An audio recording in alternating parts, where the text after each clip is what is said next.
My name is Reverend Rachel Harrison, and this is the Recover Your Soul podcast, a spiritual path to a happy and healthy life. I started Recover Your Soul after having profound changes in my life from my recovery of alcoholism, control addiction, and codependency. I was guided to share the tools and principles of spirituality and soul recovery to help others transform their lives as mine was transformed. For us to overcome external circumstances, we must first turn the attention to ourselves, focusing on inner change. Outer positive results in our lives will follow.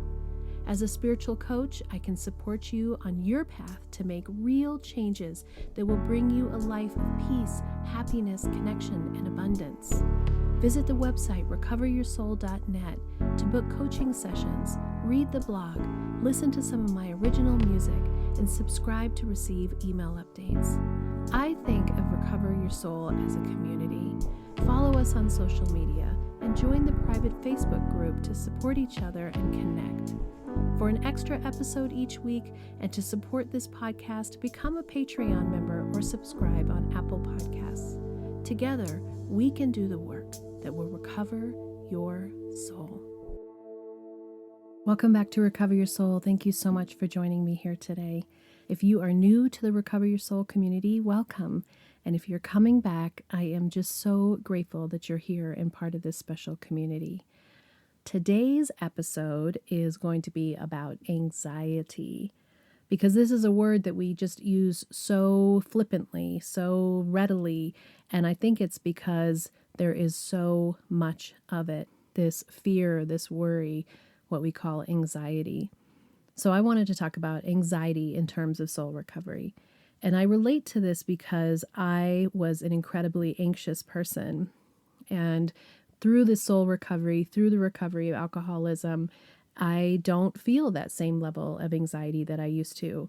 And so for many of you that are reaching out, or even just people I talk to, I hear this word anxiety so much. And my heart just knows exactly how that feels. And I also know the transformation that's happened in my life from doing some changes in my life. So let's talk about it. So what is anxiety, right? So what is the definition that we're going to use for anxiety? And we're going to talk about anxiety as intense, excessive, and persistent worry and fear. Persistent and excessive worry and fear. Part of what that comes from is what we talk about in soul recovery, which is the powerlessness, the desire to control, the desire to have certainty and to know what's coming. And that when we don't have that it feels really uncomfortable. And most of us came from a place where maybe it's our childhood or in relationship or through our learning that it doesn't give us permission to feel uncomfortable, that everyone around us has done all kinds of things throughout our lives to create this certainty, to create the comfort. And so we do everything from drink, to eat, to play video games, to watch TV, to shopping, to love addiction. All these things that we do to soothe ourselves. And then when we do almost all of these things, we are letting go of the controls and we're handing it over to something else that we're trying to get to fill us up. But it doesn't fill us up. It creates anxiety. And I know for me, how anxiety played out started a long time ago. I think that my feelings of wanting to be part of and being in social situations as a kid where I felt uncomfortable, that level of discomfort was so profound in my body that I didn't feel safe. I didn't feel like there was a place for me. And I remember this one situation. I was in Santa Fe, and it was before I was in elementary school. So I was going to say before even maybe school age. It seems probably early elementary school. And there was a girls' club, a boys and girls club just down the street from where I lived in Santa Fe. And they used to take us on activities and, go do special things. And most of the time I enjoyed doing those things, but a lot of those times I felt that feeling, that discomfort. So I think that was the beginning of anxiety. So we went swimming one day, and it was a big deal to get to go to a pool. I didn't swim very much when I was a kid, and I was raised by my lovely, fantastic, crazy hippie parents, and we had no money. And so doing things like going to a swimming pool was a pretty big deal. And so I didn't really know how to do the swimming pool very well. And I had worn my panties under my swimsuit. And so when I got out of the pool, I realized that my panties were wet. And so I wore my clothes without my underwear. And one of the girls started teasing me about how I didn't know what I was doing. And I felt so vulnerable and so afraid. And I remember that I thought, I can't ever be in a situation like this again. That it wasn't life-threatening, but as a first or second grader, I felt so exposed because it had to do with my body and my body parts. And it's interesting that this situation, I think, did affect me going forward about not wanting to be exposed, of being teased and rejected and ridiculed for something that was such a simple mistake. And that discomfort, I remember the feeling of that discomfort in my body of being this little girl. There wasn't really a place for me to put that. We don't really know as children where to put that level of anxiety or fear or worry. I'm worried that I'm going to get teased again. I'm afraid that I'm going to be rejected. I feel uncomfortable. And as I got older and older, and I had repeated patterns of this level of rejection and this level of discomfort, that in my body and in my mind, that I didn't really know how to hold it. And so the instant that I found something that relieved me of that feeling, I was 100% on road for that. And that for me ended up being drinking. And most of you know, if you've listened to the podcast, I was a terrible drinker in the beginning, actually. I threw up all the time. I was always sick. But I liked that beginning feeling that allowed me to let go of that intense uncertainty that I felt. And as I moved forward in life, and I'm using alcohol on a regular basis as a catalyst to try to temper that discomfort, then I started getting into the place where I was wanting to control the world around me.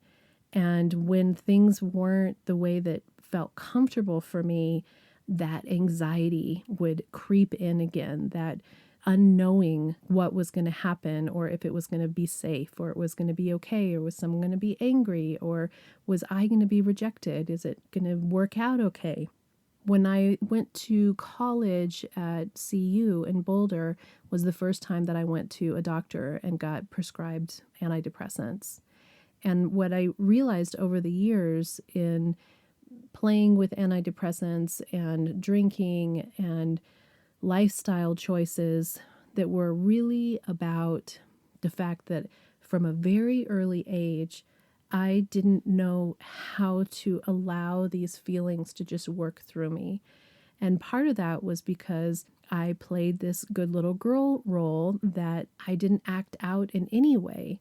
I also wasn't athletic, so I didn't have a place for my body to move and to express that energy out.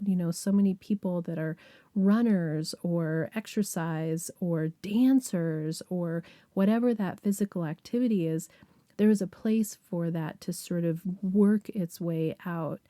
And mine just got more and more and more constricted inside of me, inside of my body and inside of my mind.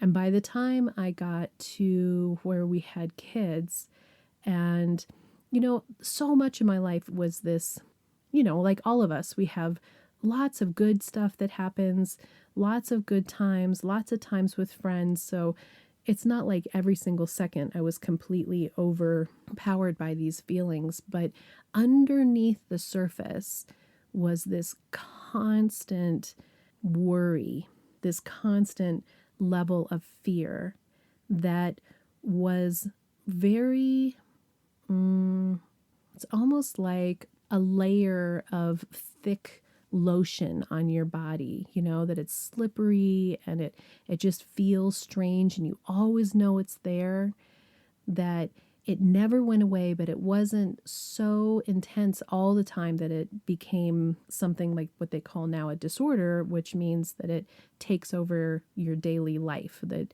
these feelings that you have are interrupting your daily life. Just as an aside, I think that we should be very cautious as human beings of labeling ourselves any of these things, which I think is really important, whether you've been an addict or whether you've had some disease or disorder. As soon as we label it to ourselves, we are not, in my opinion, and again, this is just me and my thinking and how I feel like soul recovery is that when you label yourself with something, I'm depressed, I have anxiety, I am an addict, you are leaving the possibility of the hope. You're leaving the possibility that that is an aspect of you, but that is not you. And so I think that it's much healthier in the way that I've done it in my life now that I've moved forward is I'm working on my anxiety. I'm working on my depression. I'm working to recover from my addictions. I'm working on something. I am whole. You are whole. You are not broken. You are not broken. And so as we deal with this anxiety, when we label it on ourselves as I am, I have, this belongs to me, we've decided to carry that luggage, that heavy burden on our shoulders. And I did that. So I think about my biggest times of anxiety, of course, were when the kids started getting older and it was past the time when they're little. It seems like it's hard up to 10 years old, but it's pretty cool because they're really reliant on you and you can fix almost anything with a nap or a snack or a hug. And then they get to that age where they're pretty much their own beings and they're doing and making their own choices. And we're at the part where they're starting to make their own choices and starting to express their full personalities. And my desire for control and my desire for certainty went off the charts. That discomfort that I felt that started when I was a little girl, that started from not just that situation at the pool, but, a million other examples that go along with that, of not knowing how to allow whatever's going to happen in life or whatever's coming at me to happen without my personally taking it on and feeling like it is mine to carry. That is anxiety. And it got so bad, and I was drinking so much at that point and also trying to take antidepressants, which of course don't work going together. And my mind was so fast and was just always spinning, trying to think of what the next solution was, how I could prevent the next situation, the next issue, how I could fix this, how I could make this happen, how I could do this for the kids, how I could make Rich be like this. So busy, so many activities, so many things that it's like there's never a time for your brain or for my brain to stop spinning. And it is just kicking up the anxiety, which is the desire to know, to have certainty, to be sure that we can make something outside of us be the way that we want it to be, otherwise known as control.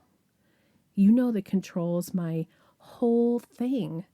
That when we can be aware of the fact that we are attempting to control the outside world for our comfort, to make us not be uncomfortable, to make it turn out a way that would be better for us, we're actually causing our own suffering. So it's interesting because at some point I was popping the Prozac like crazy. I had like the highest level. I've tried all of them. I've been on, oh my goodness, I've been on Wellbutrin and I can't even remember all of them. Some of them are way stonier and weirder than other ones. Some of them were really hard to come off of, but I ended up, where I was on Prozac and I'm taking the highest dosage that you can take. And I still have that thing that I know that some of you have where you just feel a tightness and your heart beats so fast and you get sweaty and the stress inside of you is just so profound. It's a really painful place to be. And what started to happen and change for me when I decided that I wanted a different life, that I was ready to choose myself, that I didn't want to feel this level of anxiety and pain anymore. And I stopped drinking and I started taking responsibility for myself and I started choosing stillness. And in that stillness, there was still the whip of all of the things that I'm afraid of, all that worry. What if my son kills himself? What if he dies an addict? What if my husband doesn't do recovery? What if my life falls apart? What if I get fired from my job? What if? And I stopped trying to fix it. And I stopped trying to find ways to manipulate it. And I stopped trying to think that it was my job to fix it for everybody else. And I started being still. And I started choosing calmness for myself. And I started to meditate. And I started to do the work that we've done in these episodes and that I do with my clients. I started to let go of all of the pressures of the outside world that I feel are my responsibility. I started to accept what is. What if I get fired? What if Rich doesn't choose sobriety? What if my children don't choose sobriety? What if they're not okay? What if they're struggling? What if I'm struggling? Can I be okay? And what I found deep inside is that if I lean on my higher power and I come to a place where I am not responsible for the entire world around me, there's peace inside of me. There's a calm inside of me. There's a knowing inside of me. And when I listen to that knowing, that worry, that fear, that panic, that anxiety starts to open up and not grip me so tightly. And when it doesn't grip you so tightly, there's space and an opening for the intuitive guidance that comes from Source, from a knowing that all that has come before in your life doesn't dictate or determine the life that you can have today and going forward. That you don't have to be anything other than exactly who you are right now. And that started to release that anxiety. And I quit taking medication. Not only do I not drink to feel okay, I also don't take medication. What I replaced that with is soul recovery, is spirituality, is connection with myself, time for replenishing and filling myself up with things that are important to me that feel good, filling myself up with spiritual information, deep connection with other people, doing art, playing music, being with friends, laughing. And as I've done this practice, it's taken time. This hasn't happened overnight. And it's not like the anxiety doesn't slowly start to creep back in. And then I can observe that it's coming back because I want to control something. I want certainty somewhere. But I can come back and I can say, can I look at it for what it is? Can I look at it and accept it for what it is? And can I even honor what it is sometimes, even when it's hard? And usually the answer is yes. And it's interesting that the more that I do this, the more that what seems like something that we didn't want to happen or that would have created so much fear and anxiety, There's a calm that allows the knowing that everything's working out. Even in dealing with something like watching my mom go through having her house burn, that I can trust and know that everything's working out, and we are working on allowing her to just be in the process. And it will be interesting when we come 5 years down the road to look and say, wow, like who would have thought that this situation would have turned out this way? I trust and know that it's going to turn out in a beautiful way. And the choice is, are we, me, am I, speak for myself, going to worry and be in fear of what's going to happen versus just be present today? And I'm really working on that with my kids. And there are days when they're both doing great. And I just am so happy for them. I'm so happy for them because life is complicated. And then there's days where it's not easy for either one of them. They both are going through their own different things. And the anxiety used to be that it was my job to make sure that they were going to be okay. That I had to fix it. That if I did something different, then they would feel different. Or that I just couldn't hold in my body and in my mind the knowledge that they're not okay today. And that was my anxiety. But with this practice, with this work, choosing stillness, choosing calmness, allowing my mind to slowly decompress, allowing myself to be uncomfortable, allowing what is, the anxiety is lessened and lessened and lessened to a point where I don't use that word very often in my life anymore. And letting go of control is a really big deal. Really big deal. Not easy. We are not given a whole bunch of support from the world to let go of control. But I promise you that if you can start to loosen the grip from it just a little, and then just a little more, the rewards are profound. If you haven't done a session with me and you're interested, let's work on it. Anxiety is such a big deal.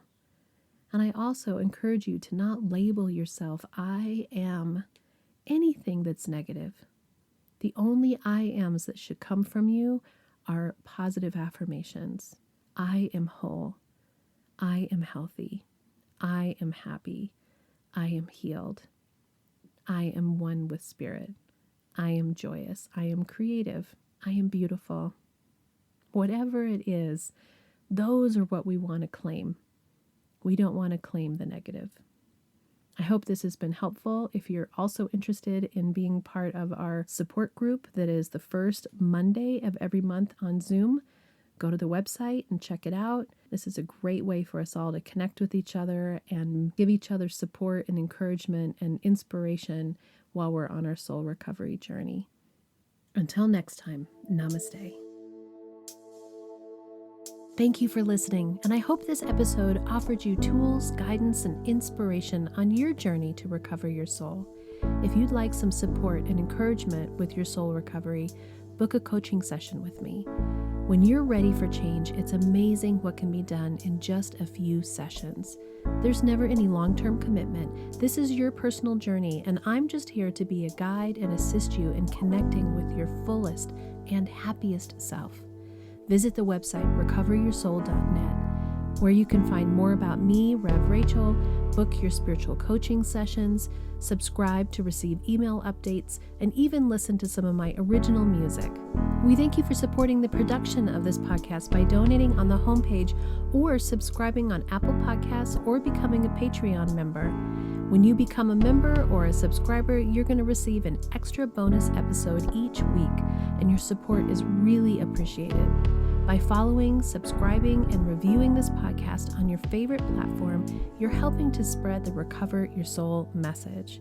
We hope that you will follow us on Instagram and Facebook, and even join the private Facebook group to become part of our transformational community. Together, we can do the work that will recover your soul.